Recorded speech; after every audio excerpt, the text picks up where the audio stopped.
देवाने आपल्याला अंधकारातून बाहेर काढलेलं आहे, पण आपण मात्र पुन्हा पुन्हा मागे वळतो. जिथे दुःख, पाप आणि गुलामी होती, तिथे परत जायची आपली जुनी ओढ अजूनही असते. जो ख्रिस्तामध्ये आहे तो नवा मनुष्य आहे. जुने ते होऊन गेले, पहा सर्व काही नवे झाले.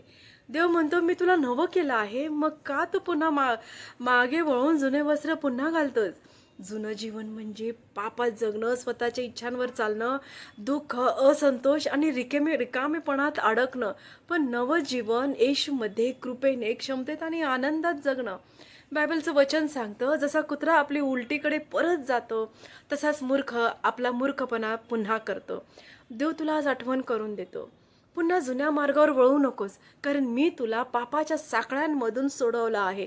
लोटाच्या पत्नीला आठव, देवाने त्यांना सदोम आणि गमोरात सोडायला सांगितलं, पण ती मागे वळाली आणि ती मिठाचा खांब झाली. हे उदाहरण सांगतं, मागे वळणं म्हणजे विनाशाकडे चालणं. येशू म्हणतो, जो आपला हात नांगरामध्ये घालतो आणि तो मागे वळतो, तो देवाच्या राज्याला योग्य नाही. म्हणून आज देव तुला म्हणतो, पुढे बघ, मी तुझ्यासाठी नवं जीवन तयार केलं आहे. जुनं जीवन सोड, कारण माझी कृपा नवीन जीवनासाठी पुरेशी आहे. God bless you.